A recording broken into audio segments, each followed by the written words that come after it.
Okay, so we're back. I certainly made it back here on the first try. It's not like this is the fourth. Yep. So yes, if you stand in this elevator, it will in fact take you back up to that area we mentioned. So now you have a shortcut from the bonfire down to here so you can bypass all of that. Of course, the other option is just to turn to the left immediately after you enter that room and not activate the elevator. That's certainly an option that everybody is entitled to take. This particular bridge right here is really difficult for me because you've got two sorcerers up there, and again, black magic is really, really annoying. And This is another area where having a bow and arrow yeah, helps. and you've got quite a few dudes, and I died. We got that elevator, though. Yeah, the elevator, it's done. But yeah, that bridge area, if you're melee, definitely invest in a bow and some arrows because it makes it much, much easier. Yeah, and then, yeah, the difficulty is the fact that those two casters, they can see you from pretty much as soon as you start crossing the bridge. So it's very easy to get suddenly in over your head, like I did, by having 3 melee pumpkin heads and two ranged ones shooting at you. And I'm going to go ahead and do the trick where you reactivate the elevator and then jump off to make sure that it's up there waiting for me when I die again.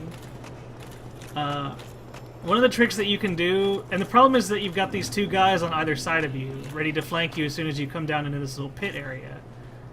So I'm just going to say fuck it, and run over here, and hide behind the pillar, which will hopefully keep me from eating a ton of the magic, and it did. Good. God, this game is such a Gears of War ripoff. Ow. God, that sorcery does so much damage. You gotta hide behind cover and then strafe, just like Yeah. Gears of War. Oh, really?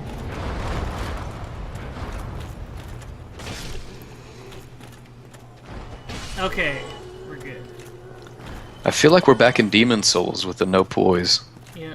And then in here, we have some interesting statuary, and also a strange one-of enemy that was data mined very early in Dark Souls 1's lifespan. Apparently a lot of his assets were in the base game, which lends credence to the thought that this is actually cut content and wasn't developed later. And nobody quite knew where he was supposed to go or what he was supposed to be. Whoa, I didn't realize that went so far. But here he is in the DLC. And this is the only place where he's at. And Yep. I don't even remember what he's supposed to be. I don't think they ever... Well, I don't even remember what the description was. I think he's just a creepy looking weird thing. But yeah, and then if you kill him, I obviously didn't, but you have a good chance of picking up a piece of the chain armor. But since the chain armor is already in the game, that really doesn't help us understand what he is. But now we can see that these statues are statues of people bearing the Ulasil Catalyst, which is like the one that I have. But they also all don't have heads. So either their heads were cut off, or these statues were made without heads. But it's interesting that the Ulasilians clearly valued magic very highly to create so many statues of people bearing the Sorceress Wand of Ulasil. And so now that we're here, as we can see, a lot of blue stuff, a lot of blue gunk, indicating that we're going down into the heart of... Of the Abyss. Yes. And then here's another elevator, and this is actually an ambush, because this elevator arrives with an enemy on it. And if you're not prepared for that, he can jump you. Well, spoiler alert. It wasn't a spoiler for the viewers. So now we're entering this very dark area with cages broken through on either side, and look, a bonfire. Just what we need. The bonfire.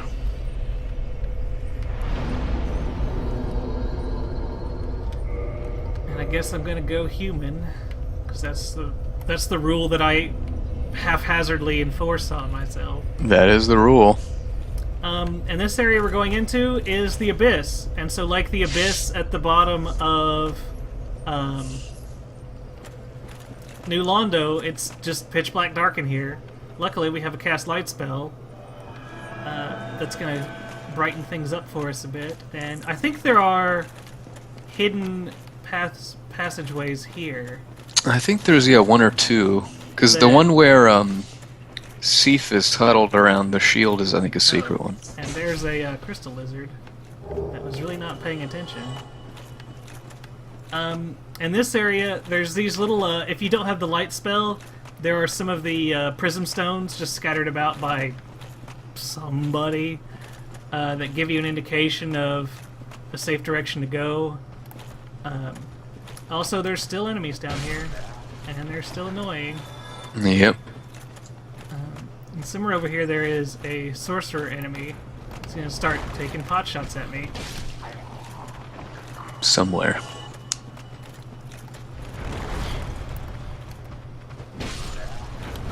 And I'm dead.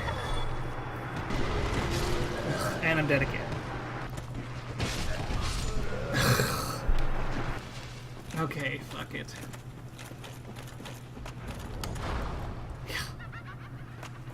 I love it that enemy also laughs at you after she hits you. Well, that's what witches do. There we go. Oh god. Okay. We're good. So now we can do "You're the best around." Nothing's gonna ever get you down. So that's the first area of the Abyss. No problem, right? So yeah. Now we're gonna keep going. As you can see, these little beads guide our way. And straight forward is the way to go, so we're gonna turn back here and get hit.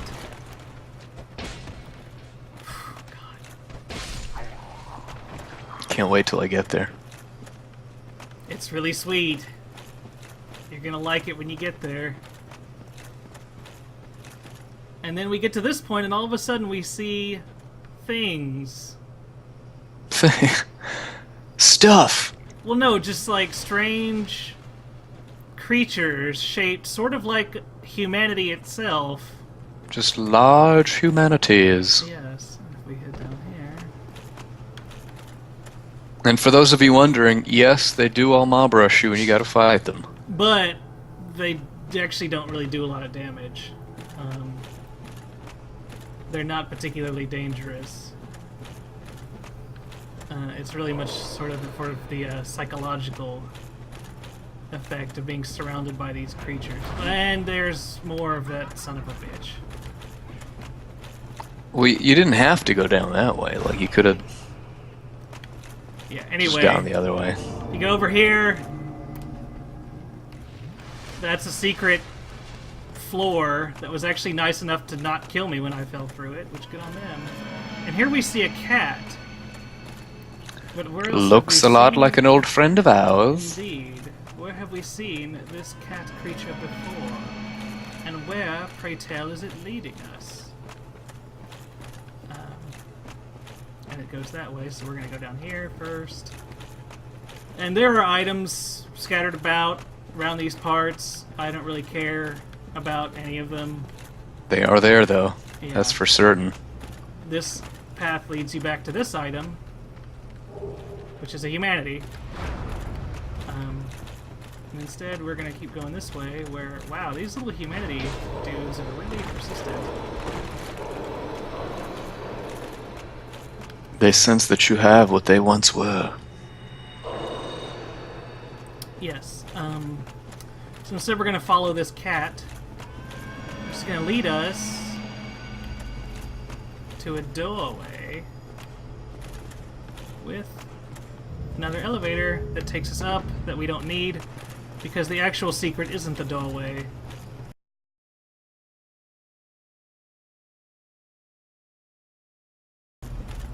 Do you need to start hitting doorways with your I know, right? with your halberd? And I did. There we go. Yeah, there's a doorway here. Okay, so we found it. So you gotta hit it. Yeah. And And so if we enter this area, there is a wolf. It looks kind of like a friend of ours. But you've got to save him from all the humanities.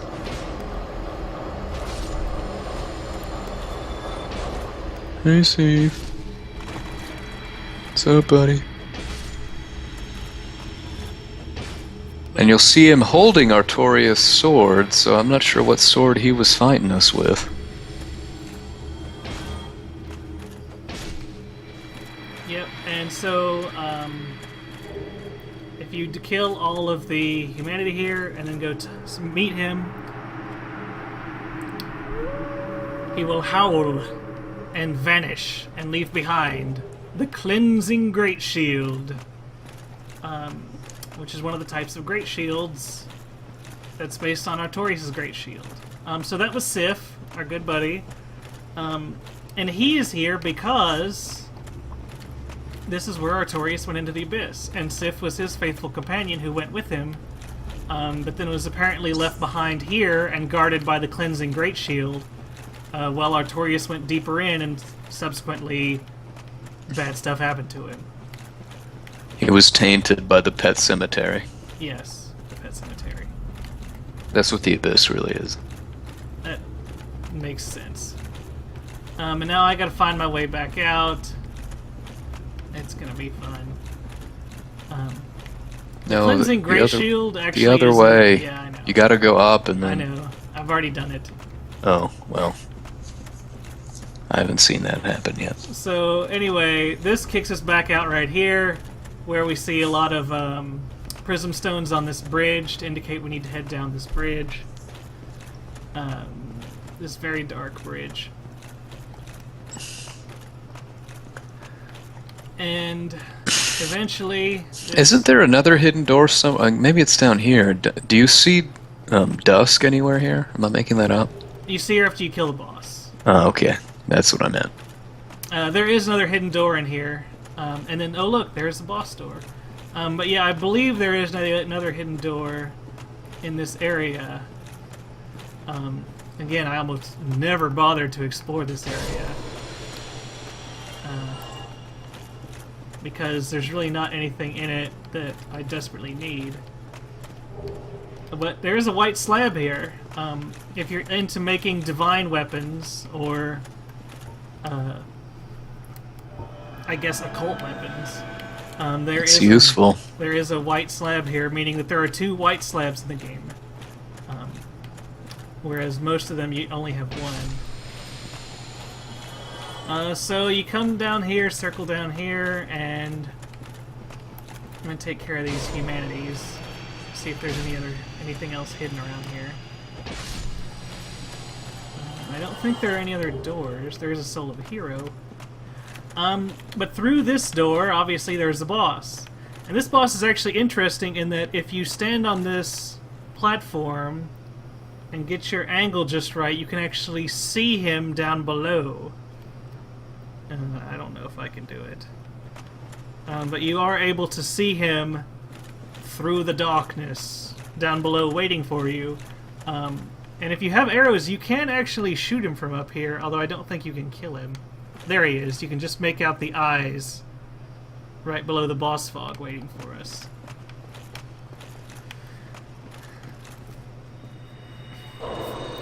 So we're going to go into this fight, having not done it for a while, with no Estus, because that's the way we roll. It's going to be rough. We'll see. So yeah, you enter the fog, and then you get a little cutscene.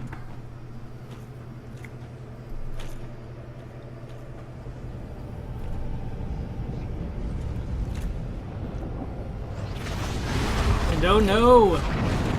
It's the hand that grabbed us before. And the rest of it.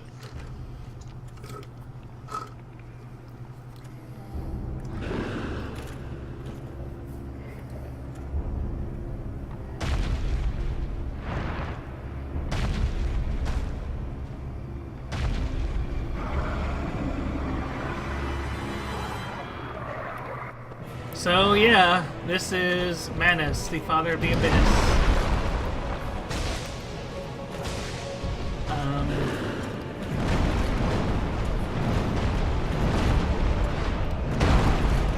He is pretty tough, actually. He's very large, and as you can imagine, does a lot of damage, but he's also super fast, which makes it a rough fight. And he's actually, I think, one of the very few bosses in the game that has a tail that you cannot cut off for an item, or just cut off. Well, because it's not a dragon tail. Yeah, but... Well, or a gargoyle. As you'll see, most of his attacks, I mean, you've got to dodge the fist. He has a few sort of rampage combo moves, which are a joy to deal with. And again, you're watching it just very fast. If you're a sorcerer, it's you might think, well, I'll just get away from him and launch magic at him, but as you can see, he's got a lot of gap closers. He's got a lot of gap closers, and just like Artorias that we said before, he has a lot of attacks that can lead into 2 or 3 different potential follow-ups, which makes it very difficult to read when there's going to be a good opening.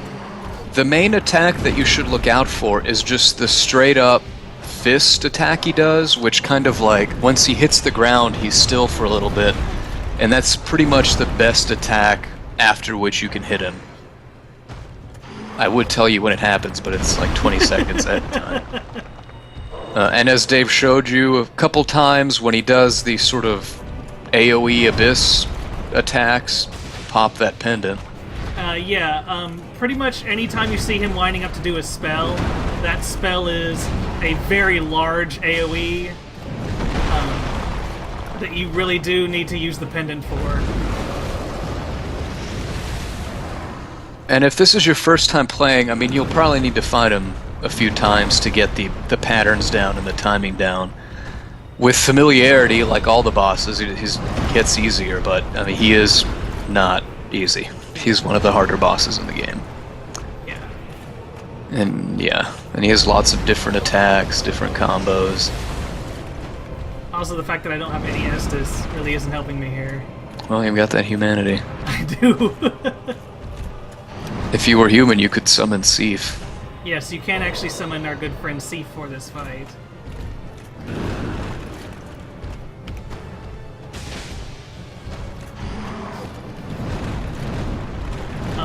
The attack that he just did on my screen, at least, is his big, long 5-hit combo. You really don't want to get hit by that. That is like a fighting game combo where if he hits you with the one part of it, you're almost guaranteed to get hit by the rest of it. Yeah, and again, as we mentioned, they vary up their patterns, but he does yell out sort of like a primal scream thing before doing it. Okay, the pendant didn't block that one. Yeah, because I timed the pendant wrong.